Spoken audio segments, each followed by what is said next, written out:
రోజుకు ఒక చిన్నపిల్ల మీద రేపులు చేసి చంపేస్తున్నారు. ఒక్కడ చర్చ లేదు. ఏ మహిళ రోడ్డు మీదకి వెళ్తే బయటకు వెళ్తే మళ్ళీ తిరిగి వస్తుంది అన్నటువంటి భరోసా లేదు. ఒక చర్చ లేదు. ఈరోజు కనీసం 3 పూటల అన్నం తినటానికి చక్కగా బయటికి వెళ్ళి పని చేసుకొని ఇంటికి వచ్చి మనకి బయట పని దొరుకుతుంది అని చెప్పటానికి, పని చేసుకోవటానికి పని దొరకటం, ఉపాధి లేదు. దాని మీద చర్చ లేదు. ఈ రాష్ట్రంలో ఆర్థిక పరిస్థితి ఎంత దిగజారిపోతుంది అంటే ఇప్పటికి 20 నెలల్లో 3.5 లక్షల కోట్ల రూపాయలు అప్పు చేసి రాష్ట్రంలో ఆర్థిక భారాన్ని ఎంత పెంచారయ్యా అంటే ప్రతి సంవత్సరం 70,000 కోట్ల రూపాయలు వడ్డీ కట్టేటువంటి దుస్థితికి ఆంధ్రప్రదేశ్ రాష్ట్రాన్ని తీసుకొచ్చారు. ఒక్క చర్చ లేదు. ఈరోజు ఆంధ్రప్రదేశ్ రాష్ట్రంలో బీటెక్ చదివితే ఆంధ్రప్రదేశ్ రాష్ట్రంలో 220 కాలేజీల్లో రమారమి 2 లక్షల మంది పైగా ఇంజనీర్లు గ్రాడ్యుయేట్లు బయటకు వస్తున్నారు. 2 లక్షల మంది ఇంజనీరింగ్ గ్రాడ్యుయేట్లు బయటకు వస్తే 195,000 మంది తెలంగాణ అన్న పారిపోవాలి, బెంగళూరు అన్న వెళ్ళాలి, కర్ణాటక అన్న వెళ్ళాలి, పూణే అన్న వెళ్ళాలి, తమిళనాడు అన్న వెళ్ళాలి ఉద్యోగాల కోసం. ఆంధ్రప్రదేశ్ రాష్ట్రంలో పట్టుమని 10,000 ఉద్యోగాలు కూడా ఇంజనీరింగ్ గ్రాడ్యుయేట్లకు ఇవ్వలేకపోతున్నాం. మన రాష్ట్రం 14 ఇప్పటికీ 2014 తర్వాత విడిపోయిన తర్వాత ఈరోజు 11 సంవత్సరాలకి ఈ రోజు వరకు కూడా పట్టుమని 10,000 మందికి ఒక ఇంజనీరింగ్ గ్రాడ్యుయేట్లకు ఉద్యోగాలు ఇవ్వలేని దుర్మార్గపు పరిస్థితుల్లో ఆంధ్రప్రదేశ్ రాష్ట్రం ఉంది. ఒక్క చర్చ లేదు. చర్చ దేని మీద జరుగుతుంది అంటే ఎస్సీ ఎస్టీల మీద దాడుల మీద చర్చ లేదు. ఎస్సీ ఎస్టీ పథకాల నిర్లక్ష్యం మీద చర్చ లేదు. సప్లాన్ నిధులు మొత్తం డైవర్షన్ అవుతాయి, దాని మీద చర్చ లేదు. మీడియా చర్చ పెట్టదు, తెలుగుదేశం పార్టీ చర్చ పెట్టదు, ఏమి చర్చ పెట్టదు. వీళ్ళకి తెలిసిందల్లా ఏంది అంటే ఎవరైనా ఒక పాప మీద ఒక చిన్న ఒక పాపని ఏదో ఇబ్బందికరమైన పరిస్థితి చేశాడని ఒక ఆరోపణ వస్తే చాలు వాడిని చంపేయటం ఒకటే మార్గం. నేను అడుగుతున్నా, మీ ద్వారా మీడియా వాళ్ళని కూడా అడుగుతున్నా, రాష్ట్ర ప్రజలను అడుగుతున్నా, ఒక పాపని ఎవరైనా దుర్మార్గంగా ఇబ్బంది పెడితే ఖచ్చితంగా వాడికి ఉరిశిక్షే మార్గం, ఇంకా వేరేదేం లేదు. వాడు బతకడానికి అర్హత లేదు. కానీ నువ్వెవరు ఆ పని చేయటానికి? పోలీసులు ఎవరు ఆ పని చేయటానికి? రేపొద్దున నా కొడుకో నా తమ్ముడో అండి ఇరుక్కుపోవచ్చు. మీ అందరూ ఈ మధ్య కోర్టు అని ఒక సినిమా చూసారు, అందరూ చూసారండి? కోర్టు అనే సినిమాలో ఆ అమ్మాయి అబ్బాయిని తీసుకొని ఒక లోపలికి వెళ్తుంది. లోపలికి వెళ్ళిందని ఈ అబ్బాయి రేప్ చేసేసి ఉంటాడు అని చెప్పేసి ఆ అబ్బాయి మీద కేసు పెట్టి 20 సంవత్సరాలు జైలు శిక్ష చేస్తాం. లోపలికి వెళ్ళి వచ్చిన అమ్మాయి ఏం చెబుతుంది? లోపలికి వెళ్ళి పెళ్లి చేసుకున్నామండి, ఏమీ లేదు, బొమ్మలాట ఆడుకొని వచ్చామని చెప్తుంది. నిజంగా అక్కడ ఏం జరిగిందో లేదో ప్రాసెస్ తేల్చాల్సింది ఎవరు? న్యాయస్థానాలు. కానీ ఏం చేస్తున్నారు? ఎన్కౌంటర్లు చేసేస్తున్నారు, వాటర్ ఎన్కౌంటర్లు చేసేస్తున్నారు. దీని మీద చర్చ లేదు. ఎందుకు చర్చ లేదు అంటే లడ్డూ అంశం. ఈ లడ్డూ అంశాన్ని రాజకీయం చేసి అసలు దాంట్లో పంది కొవ్వు, బీఫ్ టాలో అంటే దున్నపోతు కొవ్వు, పిగ్.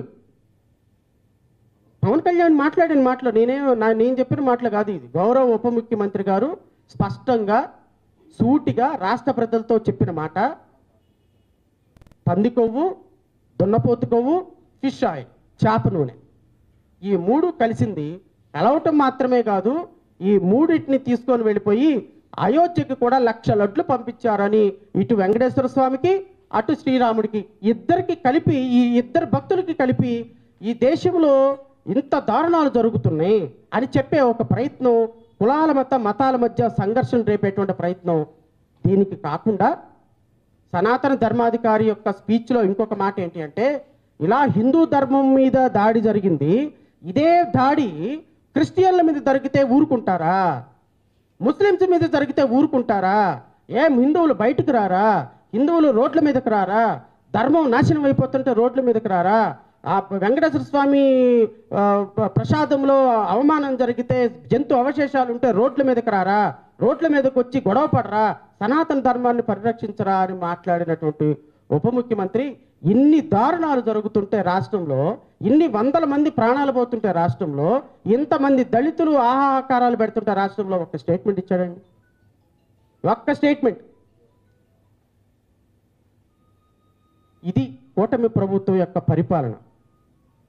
లడ్డూని రాజకీయం చేస్తూ, రాజ్యాంగ సూత్రాలని వెన్నులో దొక్కుతూ, తొంగలో దొక్కుతూ, ఈరోజు రాజ్యాంగంలో ప్రసాదించబడిన హక్కులు మొత్తాన్ని హరిస్తుంటే ఈ హక్కులు మొత్తాన్ని పరిరక్షించాల్సినటువంటి కూటమి ప్రభుత్వం, ఈ హక్కులు మొత్తాన్ని రిస్టోర్ చేసి ప్రజలకు మంచి చేయాల్సినటువంటి కూటమి ప్రభుత్వం చేస్తున్న పని ఏంటయ్యా అంటే ఈరోజు రాష్ట్రంలో లడ్డూని అడ్డం పెట్టి ప్రజా సమస్యలు ఏమీ కూడా రాకుండా చేసి ఈరోజు వాళ్ళ పబ్బం కప్పుకునే ప్రయత్నం చేస్తున్నారు. దీన్ని ఒక రాజకీయ పార్టీగా మనం ఎదిరించాలి.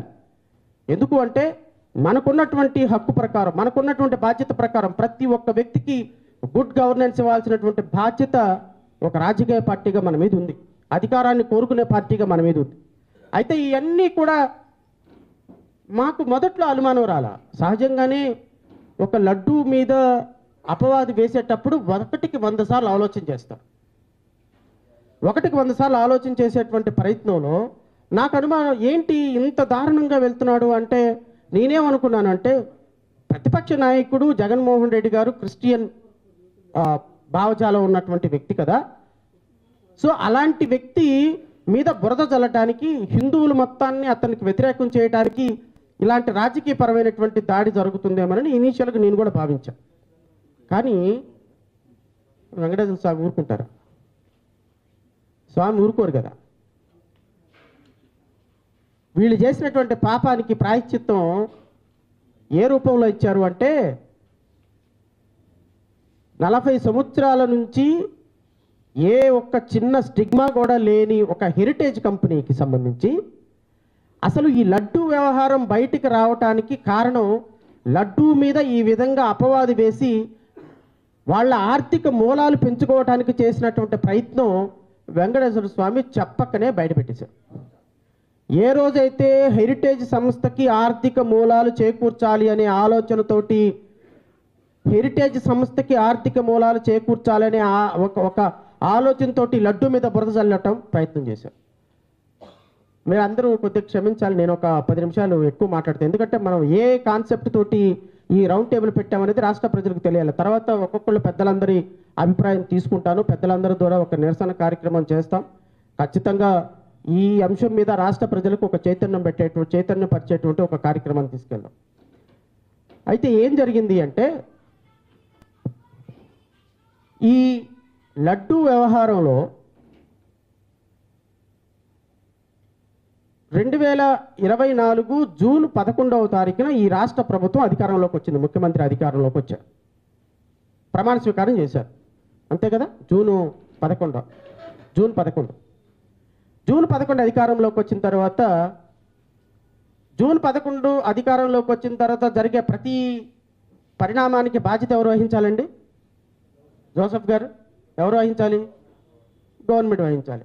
ఫర్ ఎగ్జాంపుల్ జూన్ 11వ తారీఖు ముఖ్యమంత్రి ప్రమాణ స్వీకారం చేసిన తర్వాత తెల్లవారే ఒక పాపని ఒకడు మర్డర్ చేశాడు అనుకోండి, కూటమి ప్రభుత్వాన్నే కదా మనం నిందించాల్సింది.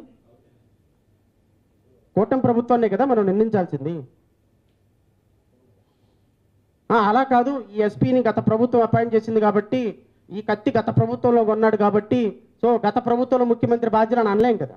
సో లా అండ్ ఆర్డర్ ఏ రోజైతే నేను ఓతు తీసుకున్నానో ఆ రోజు నుంచి లా అండ్ ఆర్డర్కి నేను బాధ్యత వహించాలి. 2024 జూలై 7వ తారీఖున తిరుమల వెంకటేశ్వర స్వామి దగ్గరికి ఒక నెయ్యి ట్యాంకర్ వచ్చింది, 2 ట్యాంకర్లు వచ్చింది. ఆ నెయ్యి ట్యాంకర్లను ఏం చేశారంటే టెస్ట్కి పంపించారు అంట. మనకు కూడా తెలియదు అది టెస్ట్కి పంపించారో లేదో తెలియదు, ఉందో లేదో తెలియదు. జూలై నెలలో వచ్చిన నెయ్యి ట్యాంకర్లు తీసుకుని వెళ్ళి టెస్ట్కి పంపించారంట. టెస్ట్కి పంపిస్తే ఆ టెస్ట్లో ఎప్పుడు టెస్ట్ చేశారు అంటే, నేను మీ ద్వారా రాష్ట్ర ప్రజలను కూడా కోరేది ఏంటి అంటే, ఒక నెయ్యి శాంపిల్ ట్యాంకులో నుంచి బయటకు తీయగానే వెంటనే గాలి అంటే ఓపెన్ అయిపోతుంది. ఒక సబ్స్టాన్స్ మిల్క్ ప్రోడక్ట్ ఏదైనా సరే ఒక పావు గంట సేపు గాలిలో పెడితే ఫ్రీజ్ అయిపోతుంది. మళ్ళీ దాన్ని వేడి చేస్తే మళ్ళీ ఇది అవుతుంది, మళ్ళీ 10 నిమిషాలు బయట పెడితే ఫ్రీజ్ అవుతుంది. నెయ్యికి ఉన్నటువంటి గుణం అది. సో ప్రతి సందర్భంలో, వేడి చేసిన ప్రతి సందర్భంలో, చల్లారిన ప్రతి సందర్భంలో నెయ్యి దాని లోపల కంపోజిషన్ మారిపోతూ ఉంటుంది.